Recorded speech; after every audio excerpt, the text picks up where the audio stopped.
50,000 people. That's not a crowd.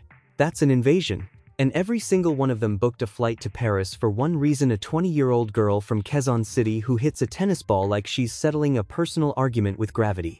But here's the part that should genuinely stop you in your tracks. Most of those 50,000 people had never been to a professional tennis match in their lives. So what made them empty their savings accounts, call in favors, rebook flights, and descend on one of the most expensive cities on earth? That's the question. And the answer is going to completely change how you think about sports fandom.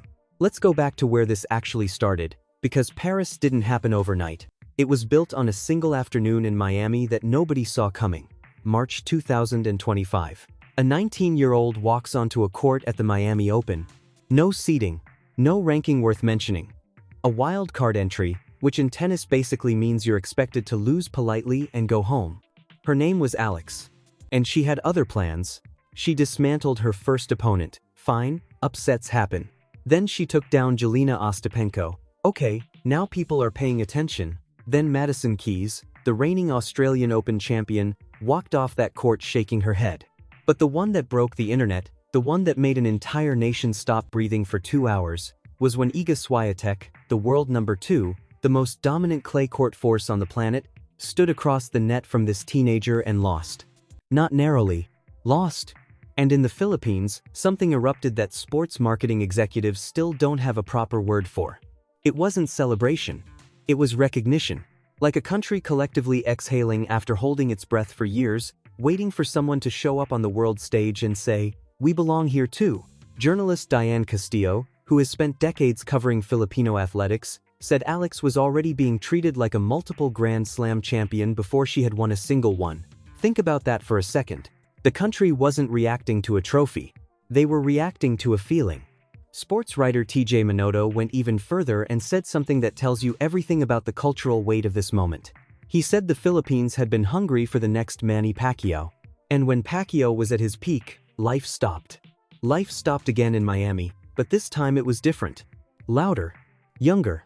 And it was carrying a tennis racket. Within days of that Miami run, Filipinos who had never personally attended a live tennis event started showing up. Not just in Miami, everywhere Alex went. At Indian Wells, a Filipino-American named Andrew Rivera had driven 2 hours from Los Angeles just to watch her practice. Not a match. Practice. He had attended that tournament for 10 years. He said it was the most Filipinos he had ever seen there. 10 years. Never like this. The Filipino diaspora, over 10 million people spread across the globe, with nearly 2 million in California alone, had activated. Not gradually, not one by one, but all at once, like a signal had gone out and everyone received it at the same moment. Tournament directors started noticing. The BNP Paribas Open posted a single behind-the-scenes video featuring Alex on their YouTube channel. It pulled 94,000 views, more than anything else they had published that entire year. 94,000 for one video about one player from one tournament. ESPN started calling it the Alex Tour, and they meant it seriously. Fans were wrapping themselves in blankets at midnight in the California desert to watch a second-round match that went nearly 3 hours. Signs in Tagalog appeared in the front rows of every venue she entered. This was the foundation being poured. Nobody understood yet just how tall the building was going to get. Now fast forward to Paris. Roland Garros. A venue that has hosted over a century of tennis history. Bjorn Borg's dominance on clay. Rafa Nadal's almost mythological reign. Serena Williams chasing history under the French sun. Roland Garros had seen passionate crowds. It had seen national flags and regional pride and genuine emotion inside its gates. It had never seen anything like what was coming. Hotels within 3 kilometers of the complex sold out first. Then 5 kilometers. Then 8. Then 15. Accommodation platforms started showing no vacancy alerts across entire neighborhoods of Paris that had never once been connected to tennis tourism. Philippine Airlines and Cebu Pacific both reported demand patterns for European routes that their systems had genuinely never seen before. Parisian restaurant owners near the clay courts started receiving reservation requests written in Tagalog. Local convenience stores began restocking rice, not exactly a standard Parisian inventory decision, because someone had done the math on who was arriving and what they would want. 50,000 people. 50,000 individual decisions made across different time zones, different bank accounts, different life situations, all arriving at the same conclusion. She deserves to look up into the stands and see us there. And here is what makes that number genuinely staggering. At the time most of those bookings were made, Alex had not yet been confirmed beyond the first round. They weren't booking flights to watch her win, they were booking flights to watch her play. Do you understand the difference? Because that difference is everything. This wasn't transactional fandom. This was something older and more powerful than that. This was devotion, the kind that doesn't ask for guarantees. Roland Garros operations staff began holding meetings that had no template in their administrative history. Court assignments turned into a political crisis. Standard scheduling logic says you assign courts based on a player's ranking and recent results. Alex's actual drawing power had absolutely nothing to do with her ranking. At the Australian Open months earlier, she had lost in the first round. Her assigned court had been sized for someone ranked where she was. Instead, fans packed every available space. Others who couldn't get in stood outside the perimeter, pressing their phones against the fencing just to hear the match audio. Tournament officials had scrambled. Paris was not going to repeat that mistake.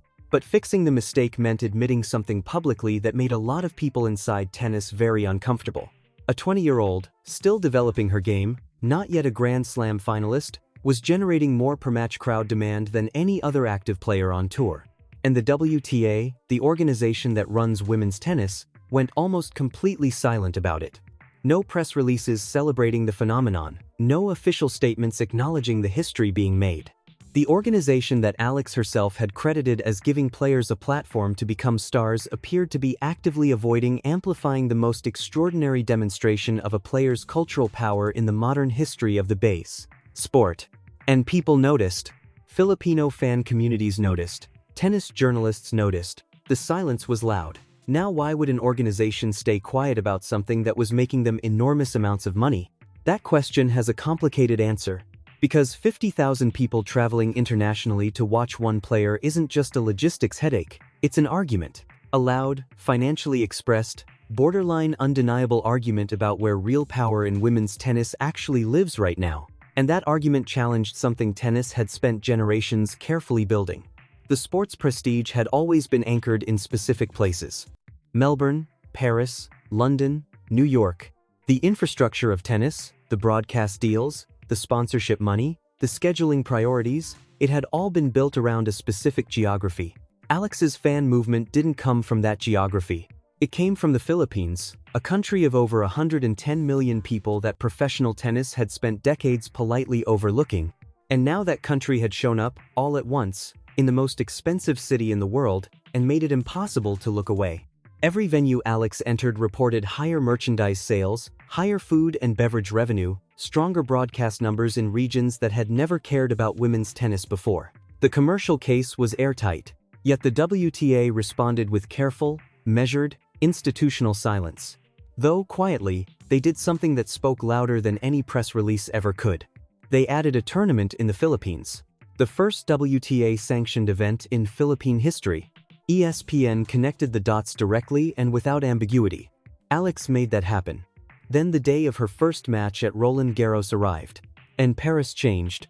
The approach roads to the complex registered unusual pedestrian density hours before the gates even opened.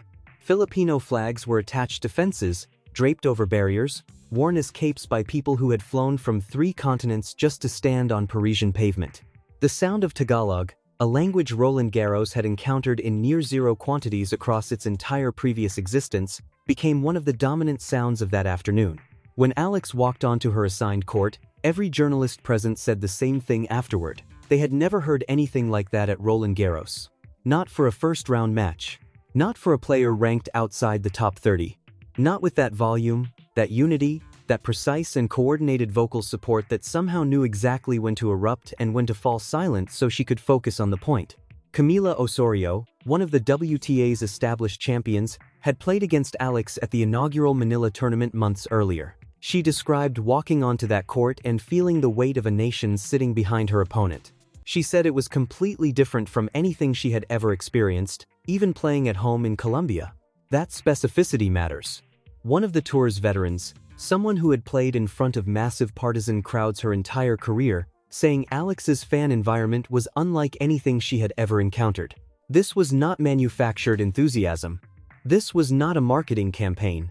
This was 50,000 people who had spent real money, sacrificed real time, crossed real oceans, because they believed she deserved to look up and see her people there. Alex had said it herself after her Indian Wells victory. For them to make the effort to stay up late and stay in the cold and cheer me on, it really added to everything I was feeling. She played differently with them watching. Not recklessly, but freely. The kind of freedom that only comes when you know the people who love you most are close enough to see your face. By the end of the 2025 season, the numbers were there in black and white. First Grand Slam Junior title, Miami semifinal as a wild card, first top 100 ranking, first WTA final, first Grand Slam singles victory, first WTA 125 title, career high ranking of 28th in the world, but the number that doesn't fit on a stat sheet is 50,000. 50,000 people who already knew before any of those results were official. They had read something in her that the rankings hadn't caught up to yet. Diane Castillo said they weren't deluded. They were early, and what they saw in Paris, a 20-year-old from Quezon City competing at Roland Garros with an entire nation's dreams running through every single groundstroke, that was only the preview. Alex said it herself when the Philippine Women's Open was announced. She said Filipinos are hardworking and passionate, and if we start to invest in our players, we can slowly build more champions. She wasn't talking about herself. She was talking about what comes after her. That is the thinking of someone who understands that she is not just a player. She is a door being kicked open for everyone who comes behind her. She left the Philippines at 13 to train at the Rafa Nadal Academy in Mallorca. She spent years grinding through ITF circuits in relative obscurity while her country had no system for even following her journey. And she came back carrying something that no academy could teach and no ranking system could measure. She came back carrying proof. Proof that the world's most prestigious courts were reachable. Proof that the Filipino diaspora, scattered across every continent and every time zone, had something in tennis they could finally claim as entirely their own. So here is the question I want to leave you with, because it is the question that determines what happens next. When one player's fan movement is big enough to reroute airlines, sell out cities, and force a sport to add an entirely new country to its calendar, who is actually serving who? Does the institution exist to elevate the player? Or does the player carry the institution forward on her back? Because the WTA is going to have to answer that question. And so is every other governing body in professional sport watching this unfold. 50,000 people flew to Paris. The hotels were gone, the flights were sold. The streets of the 16th arrondissement filled with Filipino flags and Tagalog conversations and the sound of a nation that had been waiting a very long time to take up this much space on a world stage. Alex didn't travel to Paris. Paris traveled to Alex. 50,000 people at a time. And the story, the actual story, hasn't even reached its peak yet. Subscribe right now, because when it does, you will want to have been watching from the beginning.